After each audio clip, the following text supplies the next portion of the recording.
I've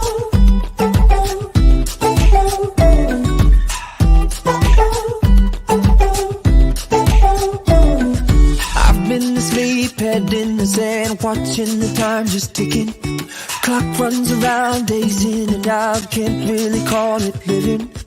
Somewhere I let light go dark, but here's where my new story starts. Take my life. Hello, welcome to Heart of the Tribe. My name is Chelle Wagner. I'm so glad you came to join me today. I did want to just do a quick announcement to let you know that we have changed things on Messianic Lamb Radio to where we now have on-demand broadcasting.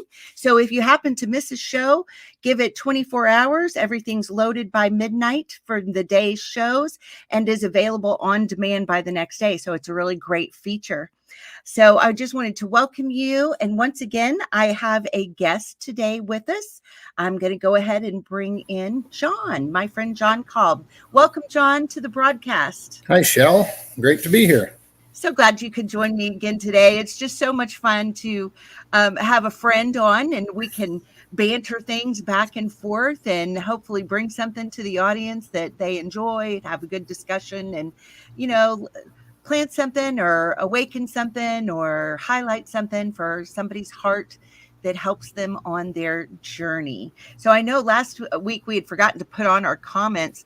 So I'm going to see if I can do that today to make sure that if we're having any comments that we can actually see them. So they are on.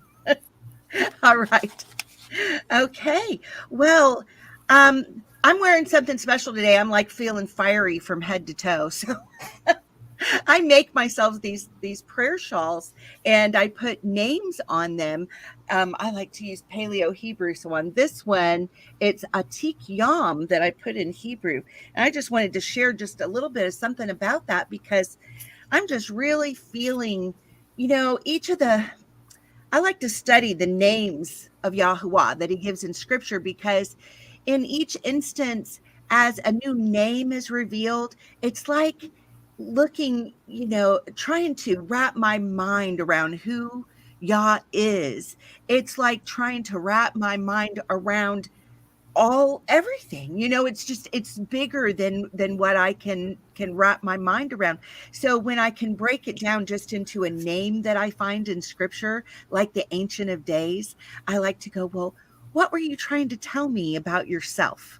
You know, when you did that. So every time I make one of these prayer shawls, you know, and put a name on there, I write up myself a little paper to see what it is that he's teaching me about it. So I wanted to just share that real quick, and then we'll get started with the rest of what we've got today.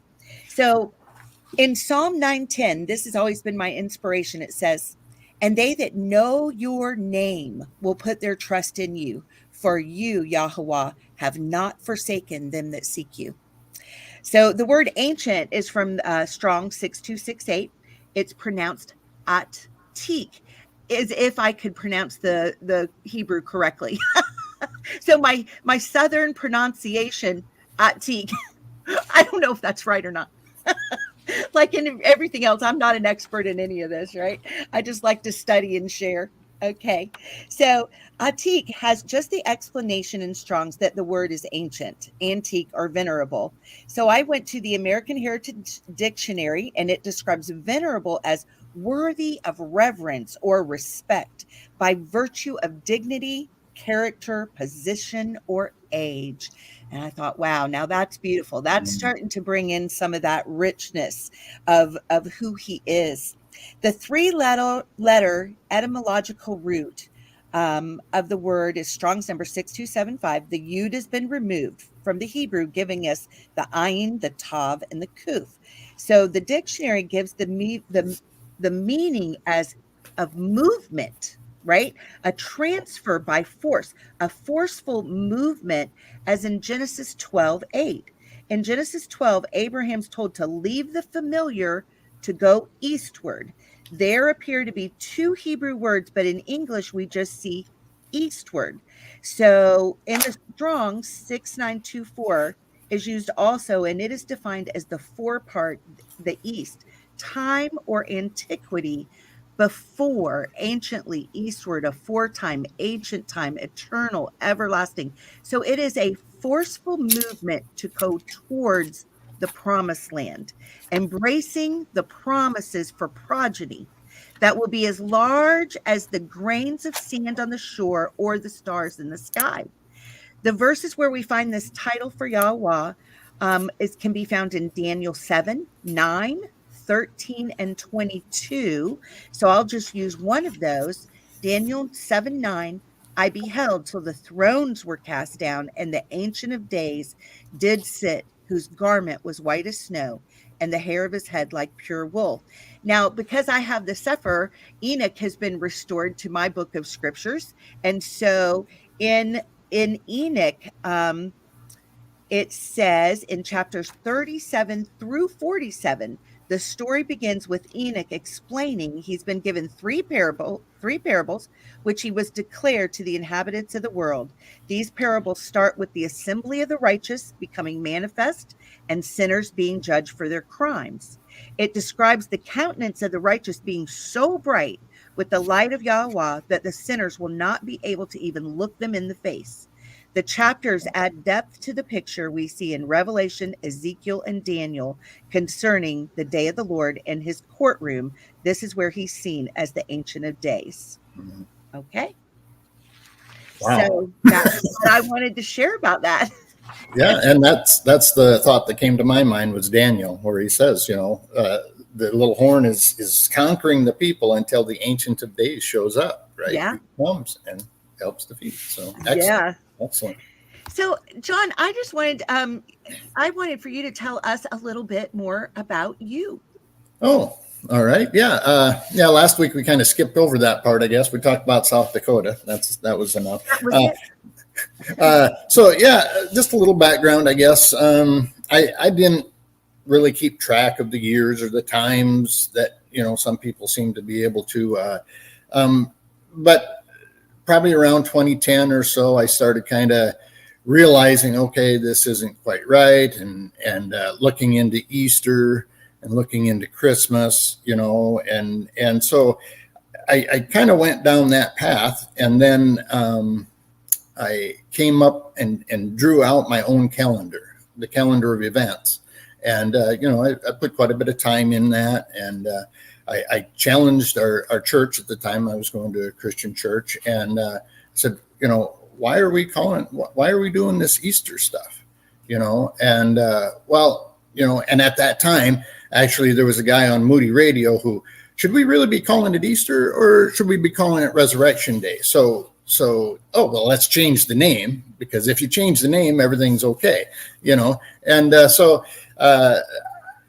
I really struggled with that. So after a period of time, I just quit going on Easter or on Resurrection Day. I just, for years, I just wouldn't go. Of course, it was always a challenge leading up to it, because they had their whole events and all that stuff of what they're going to do there. And Christmas was the same way, because I absolutely love Thanksgiving. And then you go right into this Christmas holiday mantra. And I'm so thankful at Thanksgiving time, and then I get kind of depressed because, why are we doing all this stuff with Christmas? So kind of in the spring, I think of around 2017, I stayed home, and I looked online. Is there anybody else that thinks like me? And lo and behold, yeah, there were some of the people that thought like me. I found a video. I think it was Zach Bauer. And he was actually going around, I think, at that time, and he was handing out pamphlets and stuff on Easter, trying to wake people up to, he went to the cross on Wednesday and he rose on the seventh day, not the first day of the week. And then I also found Michael Rood, like you said, that was a rude awakening. That right? was a rude awakening. And so I kind of, worked my way through all of those things. We hadn't put up a Christmas tree in quite a few years, because I just quit doing that too. And probably by the fall of 2018, then I thought, we need to come back to the Torah. I watched a video series by Dr. Michael Lake on the kingdom. And I was really convicted. He did a really great job of convicting me, I guess, and all the scriptures. And because I've been studying this, it's not like, well, I'm just jumping in. It took me a year and a half. I am a little slow, I just have to get a bigger stick for me. I think. Yeah, Dr. Lake's he's a wonderful scholar. Wow. Yeah. I really have enjoyed his books, and I like hearing him share, because you can hear not just the information, but he really does a good job of sharing from the Ruach and from his heart. And I really admire him and his ministry. Yeah. So I guess that was kind of my path out of that. One of the passages that helped me go through all of this was, no matter where I was, I was born and raised in a Lutheran church, and then I guess got saved, if you want to say it that way, and went into the Christian church. And now, but Philippians 3:16 says, in any case, we should live up to whatever truth we have attained. And so wherever we're at, whatever we're at in our walk, are we living up to the truth that we have attained? It says in James, be a doer of the word, not a hearer only. So maybe not everybody gets everything or understands everything or is as scholarly as some of these other people, but where are you at, or where am I at? And do I apply what I have learned to my walk? And I think that's a very important aspect, just like the name. We years ago, Lord this and Lord that, and now it's, wait a minute, that's not quite right. Yahuwah or Elohim or Yahusha. There's just so many things that are that I think we have to apply once we learn them, because if we don't, then where are we at? Yeah, that question seems to come up a lot. To where people are going, oh, it's almost like as soon as you say, well, I believe the name is this, they go, oh, you're a sacred namer. And as if that's like this terrible thing, but I do believe it is where we're at, because I know exactly that where I came in at and what had been revealed to me, just like what I was sharing about the names before, it's as we walk further and things get revealed, then we respond in a yada relationship with what we know. It's like just my relationship with my husband. The more I know about him, when so my husband's a really picky eater, right? It's like trying to feed a 5-year-old sometimes. And he knows it, and he doesn't care that I say that, right? But I know that the man hates beans and onions. And so, but I didn't know it when we first got married, and I used to cook everything had beans and onions in it, Now I don't use them hardly at all, because I know that he hates them. And it's kind of like the same principle for me. The more that I learn and the more that's revealed, then that's the level that I'm expected to respond to. My husband would think it was a joke, and it would be a joke if I served him something with a bunch of smothered in onions today. He'd be like, what is this? Are you kidding me? I don't like these. Yeah, because I know. Right. Yeah. So I do also want to say hi, Tammy. I see your comment. Tammy's commenting that she loves this show. And Tammy is a sister of ours from our Sabbath group. So Tammy, thank you for being with us today. And we love you, and we're glad you're here. All right. Now, John, I think that you were going to pray, and then we were going to get into our study. Is that good with you? That's great. Dear Heavenly Father, we do come before you once again. We thank you so much for your love, and we thank you for your Son, Yahusha, who gave his life that we might have eternity in heaven through him with you. And Father, we pray that you would help us to be doers of the word and not hearers only. Help us to apply what we've learned to our life, that we study to show thyself approved, but then we apply it, and we live in such a way that others can see you through us and through our actions. And we thank you so much for the blessings that you have given to us. It's in Yahusha's name I pray. Amen. Amen. All right. Well, John, where do you want to go first today? Well, That's a great idea. Maybe we could do just a brief recap of last week, and then we'll move on from there. But I did want to comment one more thing on what you were sharing there. It seems to me, because the first thing that I did and that I learned as he was calling me out of where I was the Sabbath, and taking the Sabbath and keeping the Sabbath and doing, kind of what I didn't even know, but I started that. And I, for years, I probably started that first, probably around 2011, 2012, somewhere in there. And I started doing that because I could see in the New Testament that it was not taken away. I remember one Sunday school class, one guy, he was talking about the Sabbath, and that, it's the first day of the week. And I happened to have $100 bill in my pocket. And I threw it out on the table and I said, anybody that can show me where it's taken away in the New Testament, you can have that $100 bill. But guess what? I got to put it back in my pocket because it's not there. Right. Absolutely. Yeah. You know what? That happened to me too before I was a fine arts pastor in the church. And what I found for myself was that I was so busy on Sundays that if we were supposed to be replacing and resting on Sunday, that certainly wasn't happening in my life. And if I, just ran around in the world and did all the things that the world was doing on Saturday, well, by Sunday, I didn't have anything to give. So I started taking that and just taking it for myself, trying to be prepared for whatever I was going to be ministering out on Sundays.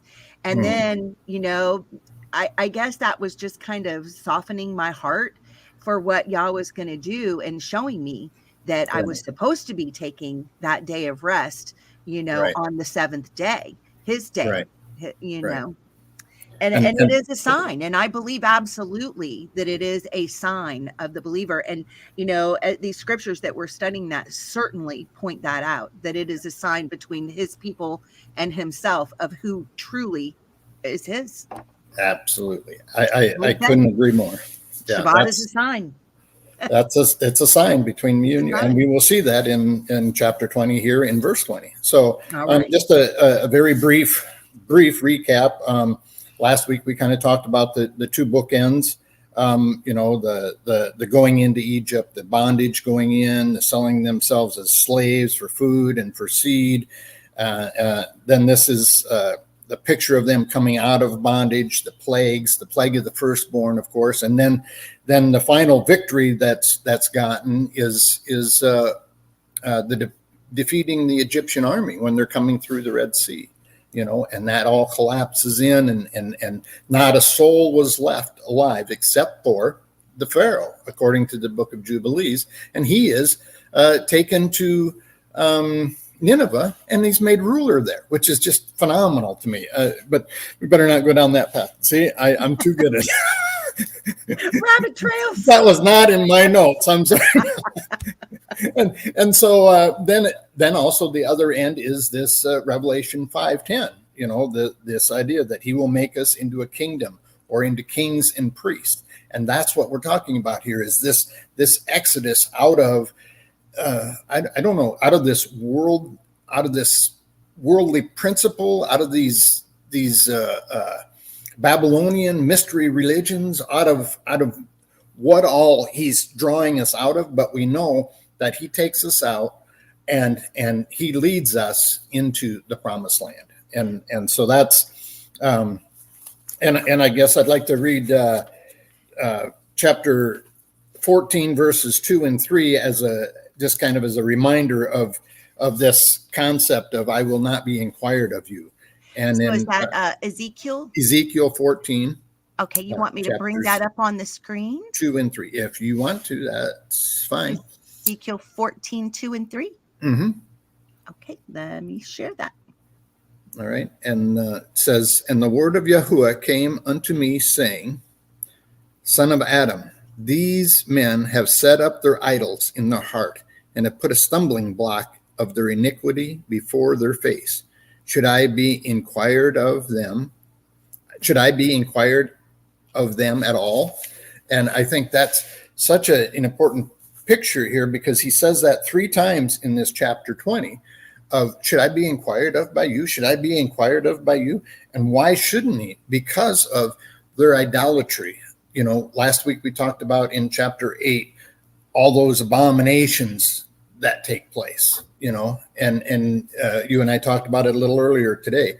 That's such a important aspect. All those abominations that they were bringing about, that they wanted to live that lifestyle. Yeah, I was looking at that. Abominations and just that word, what is this abominations? So I looked it up in the Hebrew. It was to'ibah. And when I looked into the Strongs and to the Brown Driver Briggs, it was talking about it's something disgusting, so this abomination thing, and it's something disgusting morally, and abhorrence, especially idolatry or an idol, an abominable custom. And then when you get to the Brown Driver Briggs, which I do really like for definitions, it says in a ritual sense, it is dealing with unclean food, idols, and mixed marriages. That in particular, it's hitting these areas of the food, the idols, and then when it's talking about mixed marriages, it's not talking about races. I mean, I really believe it's talking about women and women and men, things that are just not sanctioned. And why is this such an abomination? Well, if we are charged, when he talked with Adam and Eve, be fruitful and multiply, it has to do with the seed going forth, right? Exactly. And so when you're in a woman-to-woman relationship or a man-to-man relationship, the seed cannot go forth, right? It can't. Right. There is no be fruitful and multiply in that kind of a relationship. Just isn't going to happen. Right. Which is very interesting. Right now, China, of course, is coming out and saying that they're changing their one-child policy to 3, but they're actually coming out against this wokeism. And it's very interesting. The Western world here, we seem to want to adopt all of those things, these abominable things. What's good is called evil, and what's evil is called good, and we're not. Yeah, I just wrote that. Are we taking a stand for that, or are we allowing it to happen? I guess that's the issue. Yeah. I was just looking at that scripture. I was trying to remember the exact reference on that, living in a time where the bitter is called sweet and the sweet is called bitter, where the good is called evil and evil is called good, where everything has flipped on itself. And I mean, if that doesn't describe the atmosphere of the world that we are living in right now, I don't know what does. Because that's exactly the world that we're living in. I was even just had picked up this book at a used bookstore, and it was comparing ancient Israel and biblical practices to Greek, and it was really downing anything that had to do with the biblical, calling it old and antiquated. We don't need that stuff anymore. We're enlightened now. We can have Greek thought now. And that's really the attitude of the world.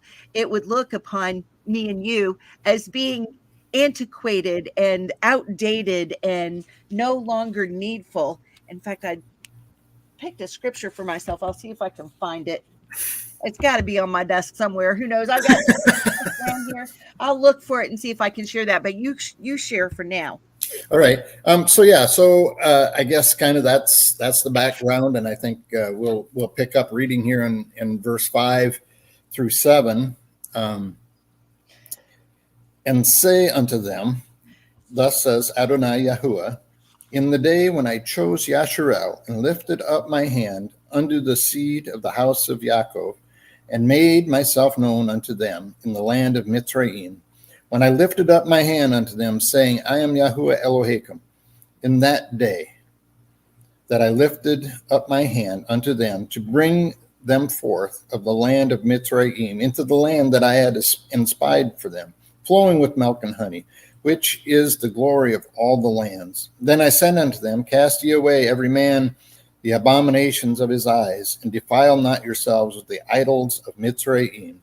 I am Yahuwah Elohim. And as I was going through that, I guess I came to the idea here that in Hebrews, we're given this idea of the promised land. And so Hebrews 3, 14 and 15. Let me see if I can get us there. All right.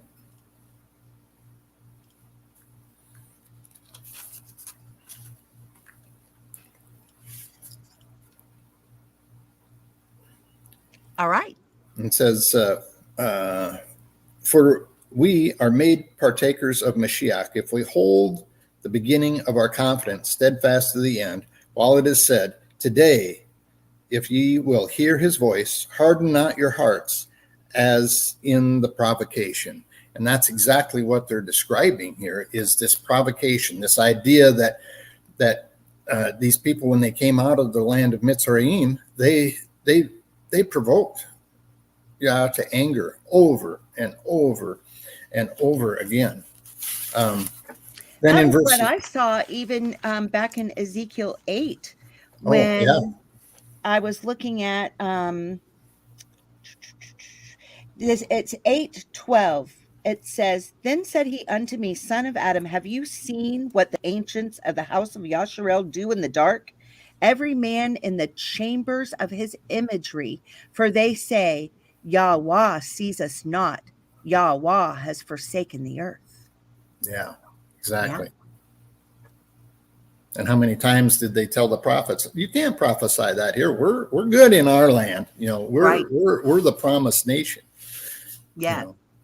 Yeah. And that whole idea that, it's almost, I guess when you are engaging like in worshiping idols, we know that idols are dumb, right? They don't see, they don't hear, they can't. So if you begin to venerate that in your life, that this is what matters, right? That this is what I worship, then you would equate the Elohim of the universe, who does hear, who does see, who he sees so much that he has numbered every hair on our head. He sees so much that he collects every tear in our bottle, yet he's so powerful that he measured out every ocean in the palm of his hand, right? And so, but you can fool yourself if you're constantly looking at the lie and worshiping a lie, that you don't understand what truth is.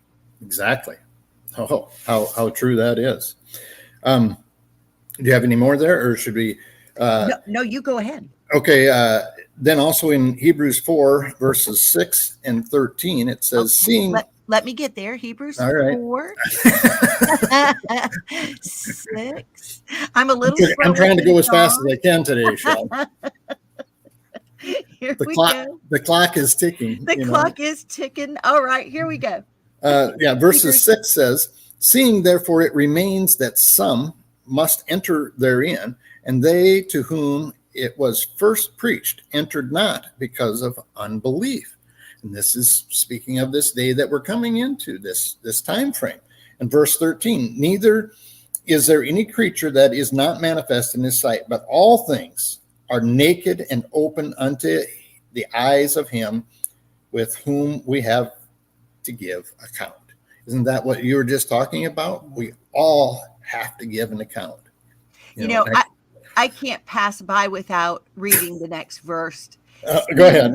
Seeing then that we have a high priest that is passed into the heavens, Yahusha, the son of Elohim, let us hold fast our profession. For we have not a high priest which cannot be touched with the feeling of our infirmities, but was in all points tempted like as we are, yet without sin. Therefore, let us come boldly unto the throne of grace, that we may obtain mercy and find grace to help in time of need. Isn't it beautiful? It's beautiful. I just can't pass that verse up, because the nature of that, yet our sins are as scarlet. He makes us white as snow if we will just come to him. It's not a hard thing. We don't serve a hard taskmaster. He took all the punishment necessary. He's already done what was necessary for our redemption. All it requires on our part is humility. Mm-hmm. Yeah, absolutely. Like I said before, we could read all of 3, 4, and 5, but I was trying to shorten it up. I know, and I didn't let you. No, that's okay. That's all right. It's because that is so profound. We have to remember that Yeah. it's the Mashiach that gives us this hope, and his work. I mean, he is the great high priest of Melchizedek. Then I'm going to read from chapter 5, verses 6 through 9. Okay. And of course, this is continuation of where we were. You are a high priest. You are a priest forever in the order of Melchizedek, who in the days of his flesh, when he had offered up prayers and supplication with strong crying and tears unto him that was able to save him from death, and was heard in that he feared. Though he was a son, yet learned he obedience by the things which he suffered. And being made perfect, he became the author of eternal salvation unto all them that obey. And again, this is so important. Beautiful. He learned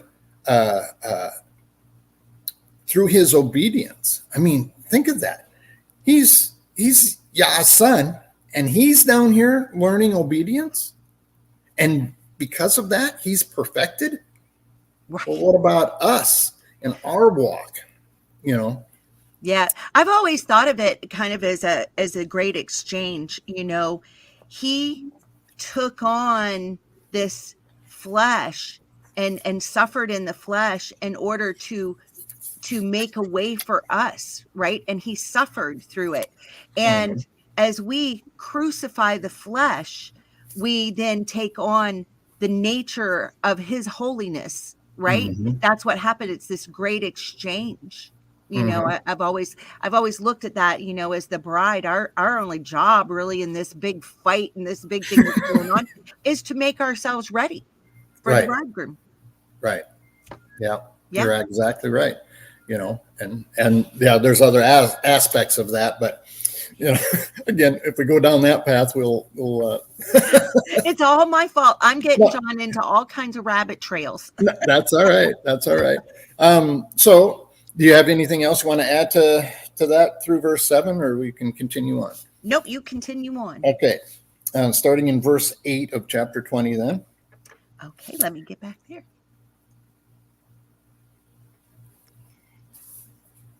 Sorry, I'm a little slower. That's okay. I put a whole bunch of markers in mine. All laid out. I can flip back and forth pretty quickly here. I was trying to speed it up. Remember, Chelle? Oh, I know. I'm slowing you down. There we go. So it says, starting in verse 8, but they rebelled against me and would not hearken unto me. They did not every man cast away the abominations of their eyes. Neither did they forsake the idols of Mitzrayim.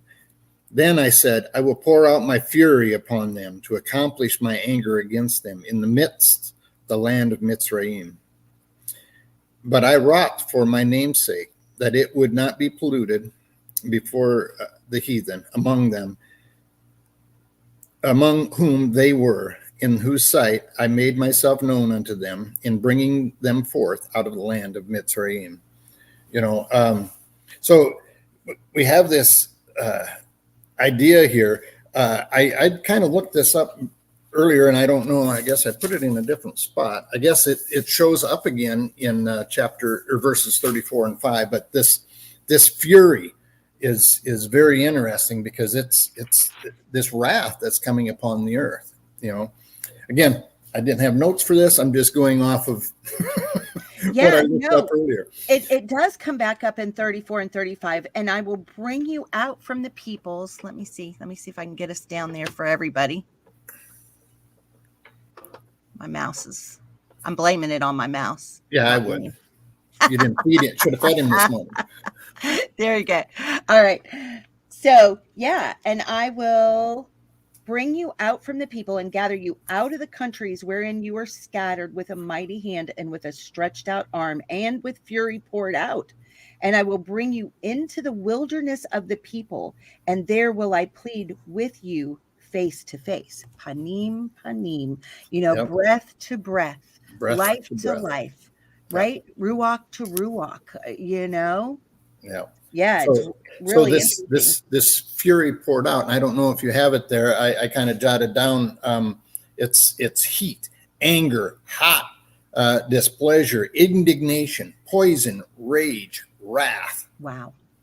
So this is, I mean, when this fury is poured out, I think it's such an important aspect that we're talking about these last days.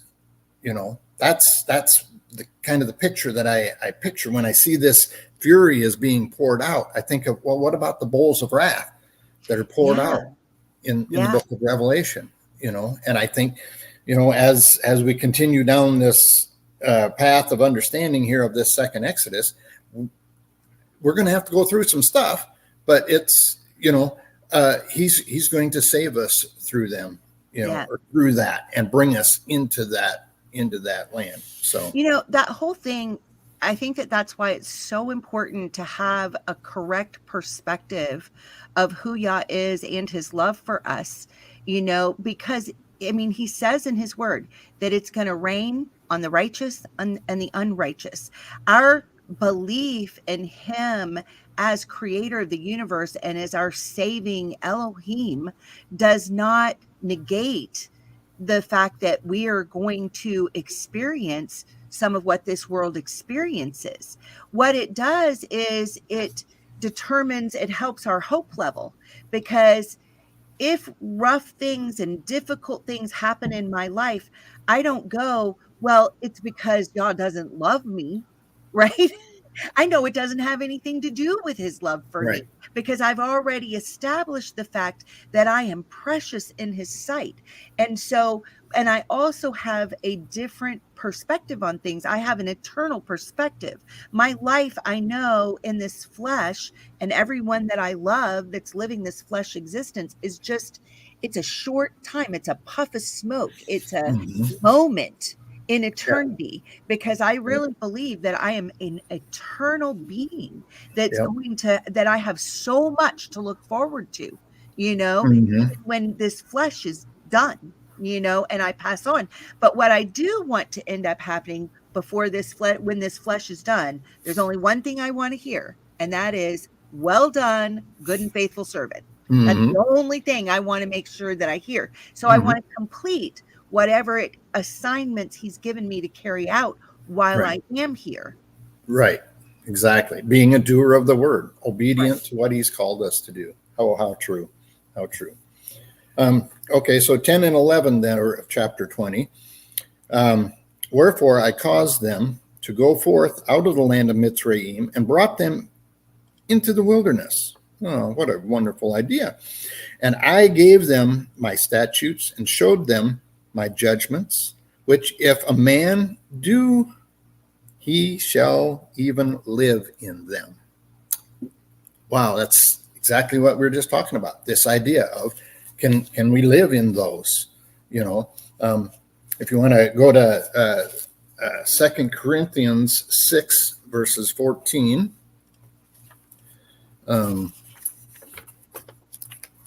I think this, I find so much now that I see it. I find so much of the Torah and of obedience to it in the New Testament. It's just all over. I totally agree. That's what happened to me until when I had spent most of my time in the New Testament, the Old Testament really just didn't make any sense. But now that I've spent a lot of time in the Old, I really, the new has come alive for me, with a whole different aspect of understanding.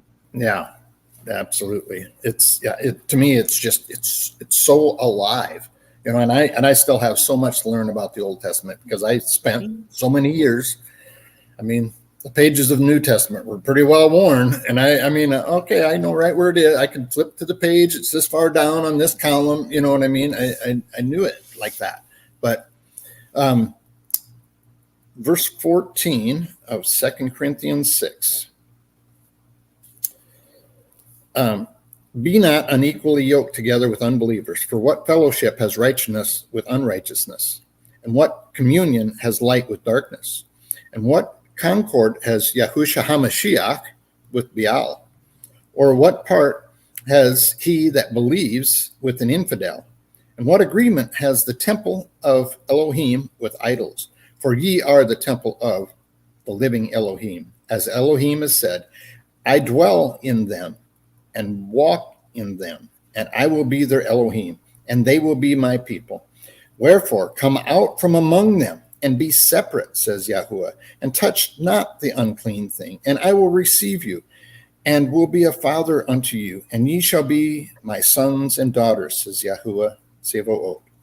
Having therefore these promises, dearly beloved, let us cleanse ourselves from all filthiness of the flesh and ruach, perfecting holiness in the fear of Elohim. And on that holiness, that's this idea of sanctification, to be set apart, to be holy.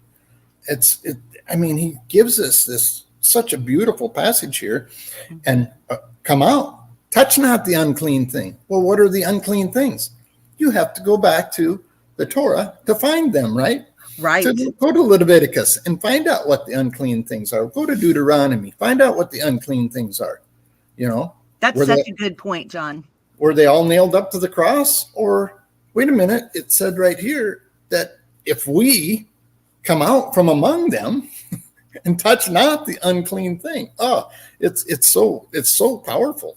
It really is. That's excellent. So, all right. Going back then to chapter 20 of Ezekiel. I'm getting your mouse worked up here. I am. I'm getting my finger's going to be sore. And moreover, also I gave them my Sabbaths to be a sign between me and them, that they might know that I am Yahuwah, that sanctify them. And here is just the first part of these Sabbaths. And I was taught, I don't know if this is absolutely correct or not, but when it was plural, that was kind of dealing with the feasts as well as the seventh day. And if it was singular, that was only the seventh day. Yeah, I think that's a great observation there. Yeah. Right. And so here we have these Sabbaths. These are that's all inclusive though. Yeah, Leviticus 23, we get our list. We get our list, exactly. And we can talk more about it when we get to verse 20, because that again establishes this idea of the Sabbath. So we'll continue on here. Verse 13 then. But the house of Yasharel rebelled against me in the wilderness, and they walked not in my statutes, and they despised my judgments, which if a man do, he shall live in them. And my Sabbaths, they greatly polluted them. And I said, I would pour out my fury upon them in the wilderness to consume them. But I wrought for my name's sake, that it should not be polluted before the heathen, in whose sight I brought them. So it's kind of interesting there. I guess I'm going to pause quickly, but he does this once again for his namesake. It's several times in this passage he talks about, I should have destroyed you, but for my namesake, no, I wouldn't do that, because it would have made me look bad in front of the rest of the world. Yeah, it was his reputation. Every time we see that, for my name's sake, it's, names are so important. It's, he's saying I'd have to, shame my own character in order to punish you like you really deserve. Exactly. I would shame my own character in front of the nations. And I'm not willing to risk my character because of your mistakes, because of your disobedience. Exactly. And that's the point of his son, right? Because all of us still deserve death. None of us deserve, right? If we got our comeuppance, hasta la vista, Bill, baby. Yeah, it says there's none righteous, no, not one. I know, exactly. So, continuing on then, which verse were we on? 15, I think. Yeah. Also, I lifted up my hand unto them in the wilderness, that I would not bring them into the land which I had given them, flowing with milk and honey, which is the glory of all the lands. Now, again, we read out of Hebrews, and I encourage people to go back and read Hebrews, because that gives you understanding of this. We only touched on a couple of verses, but get the context of that, because they didn't go in because of unbelief, because of disobedience. And that's exactly what we're talking about here, is disobedience. They didn't go in because, hey, we're going to do our own thing. We're going to follow our own idols. We're going to bring everything out of Egypt, and that's how we're going to worship, instead of following his statutes and his ordinances. So, it's interesting, out of the book of Jasher, where Rachel has stolen the household idols, and they were called the teraphim. And what was this really? When you look into it and you read it in Jasher, and it explains what this was shrunken heads that a light was put into along with metal, and it reflected things, and it spoke and forecast and prognosticated, and these were the things. And when we look at even some of the practices of today, what is it that gets carved out with a little face on it? You put a light in it, and people say, oh, there's nothing wrong with that. That's just, this is just kid stuff. We're just letting the kids have fun and dress up and get candy. There's nothing wrong with this. It's an abominable practice, because this is what it comes from, is the teraphim and the shrunken heads that would speak, give demons a voice. Right. And or we're not worshiping that. I mean, I've heard that multiple times. We don't worship the tree. We don't worship this or that. You can go to Jeremiah, and it says, what about the Christmas tree? They bring that in, and they tack it up, and they put silver and gold on it and lights. Wait a minute. That sounds pretty familiar to what it is. You have to bow down before it to get your gifts out from underneath. Wow. Yeah. What an excellent point. So, all right. Well, we better keep going here. I see our time is once again slipping away. Yes, it is. Because they despise my judgments and walk not in my statutes, but polluted my Sabbaths, for in their heart went after their idols. And I think of, in the New Testament, we kind of drift away from this idolatry. Do we understand what it is? But in 1 John 5, it says very clearly, keep yourselves from idols. In the very end of that chapter, it's almost like it's not supposed to be there until you really study 1 John, and whoa, that's encompassing idolatry. I mean, what does it say there in 1 John 3:4? What is sin? It's breaking Torah. Right. So 1 John is all about that. In the very end of it, hey, keep away from idols. Yeah. Right. Like it's not even supposed to be there, but it is. Trust me. Yeah. So, okay, let's keep going here. Nevertheless, my eyes spared them from destroying them. Neither did I make an end of them in the wilderness. But I said unto the children in the wilderness, walk ye not in the statutes of your fathers, neither observe their judgments, or defile yourselves with their idols. I am Yahuwah Elohim. Walk in my statutes, guard my judgments, and do them. And hallow my Sabbaths, and they shall be a sign between me and you, that you may know that I am Yahuwah Elohim. And it's just such a powerful thing there. Some time ago, I came up with my own little note thing. You're not the only one who writes little notes. I got them all over my Bible. But,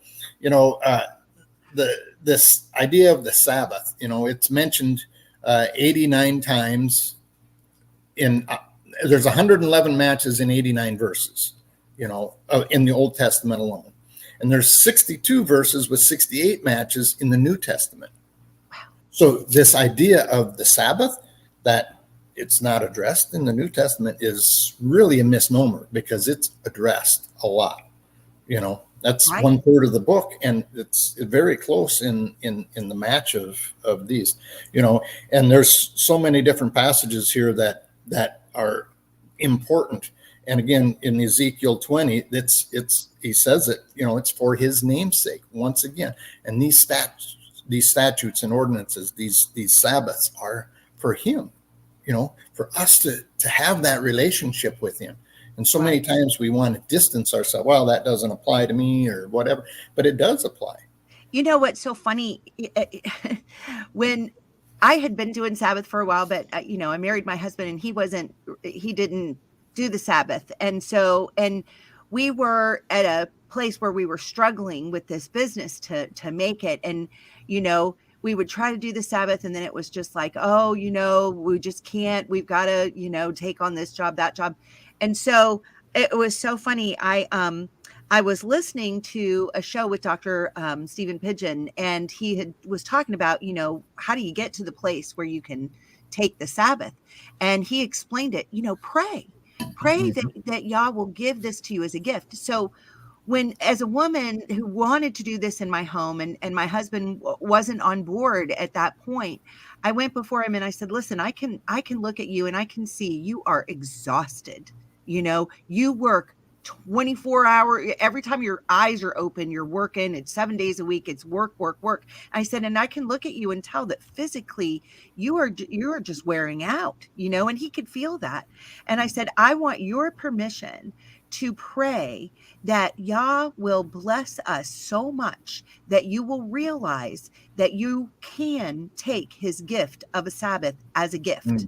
And I said, will you allow me to pray for you in that way? And he said, yeah.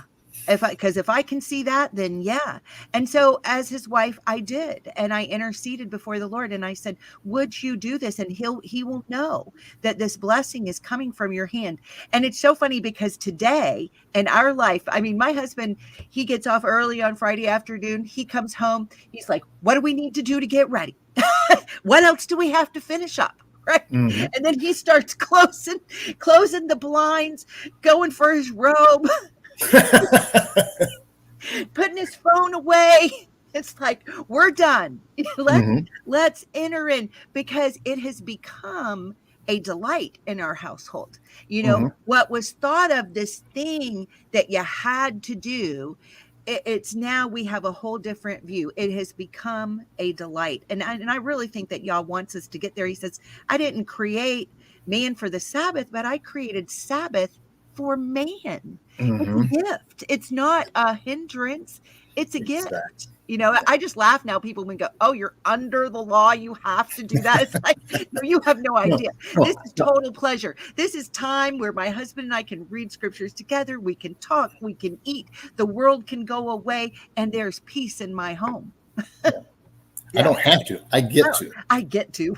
Yeah. And that is truly a day, I love to read, and especially now I've been doing the Torah portions, on Shabbat in the mornings and stuff, which that was always kind of my day of study anyway. Once I started taking the Sabbath, and I was always, trying to, prepare and study. And that was always a blessing to me that I got to do that, right. Because that was filling me up while taking a break. And I, of course, back then I had, livestock, and you had to feed the cattle on Shabbat anyway, but you could have things prepared. You know what I mean? You didn't have to, I got to clean this pen out today. No, you could do that a different day, but you could have all the feed ready so that, instead of it taking you 2 hours or 3 hours, it would take you 1. You know what I mean? Right. Try to organize it so that you could accomplish that. Exactly. Yeah, that's what that preparation day is all about to me. Exactly. Is getting things in order so that there's nothing that's difficult on the Shabbat. It's everything falls into place very easily to eat. Things have been chopped ahead of time. Things are thought out. It's a day of it being easy. Not having to work. Right. Yeah, and even that Sabbath, though, it's also a sign of the millennial reign. It's that sign of that Sabbath day rest. When we don't have to struggle anymore. Yeah, that we're looking forward to. That's what the second Exodus is about. And even Christians kind of see that, right? But they don't see it. I guess I don't know how else to word that, And just a few things, because we're kind of running out of time here, but in the New Testament, it's talked about several times here, but Luke 6:1, for instance, it's the second first Sabbath, and which is very interesting. And that's also in, I don't have 16:2 and 9. I don't know. Apparently I didn't write down the reference to that on my sheet here, but this idea of the first day of the week, 1 Corinthians 16:2 and Colossians 2:16 talk about that. It's the first day of the week, and that's where we get in the Christian world. Well, that's why we worship on the first day, on Sunday, right? It's the first day of the week. Well, but when you go in there, the word there is Sabbaton, the Greek for Sabbath. Right. So amazing. How did we construe that or manipulate that to mean that it's not what it says? Right. Well, I don't know that we did. I think that, the leadership that was in place and the political pressure that was in place and the politics governing what was correct for worship. Oh, absolutely. Yeah. I mean, in the modern age, we're seeing that. Yeah. We're watching this group of people coming out of that, and we could go back into Constantine and right. There's a whole bunch there that where that all came from. But this is this idea that, and it's been perpetrated through generation. So it really falls into, I can't think of the exact passage, but Yahushua says, why do you follow the traditions of men and negate the Torah? Why do you do that? And that's exactly what we've done then. And of course, Paul said there was going to be, savage wolves going to come in and destroy the flock. They were going to, and that's exactly what happened. Yeah. So we've watched all this happen and go on. So anyway, I'm thinking this is a great stopping point. Yeah. I didn't quite get to the Exodus yet. For us. Well, John, I just want to thank you again for coming on and being on the show. And I know that John won't be with us for the next couple of weeks. I've got a few things coming up and that I'm excited to bring forward on the show, but he will be a recurring guest, I hope, and come back and share with us again very soon. So I really appreciate you being here with us. Mm-hmm. Glad to be here, Chelle. I enjoy it. Thank you, everyone, for joining us, and I will see you again next week. All right, now I just have to figure out exactly how I stop. Isn't that funny? I am still learning here. All right. Okay.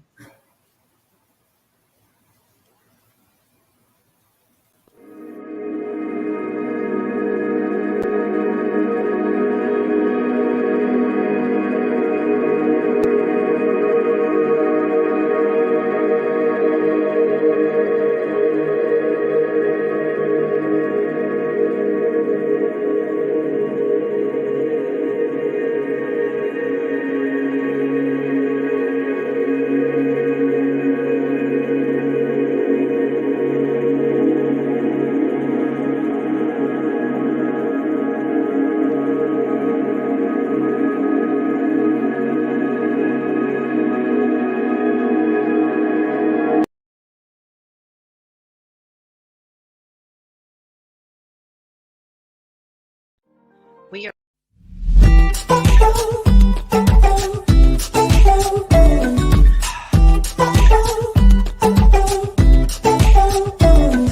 I've been asleep, head in the sand, watching the time just ticking. Clock runs around, days in and out, can't really call it living. Somewhere I let light go dark, but here's where my new story starts.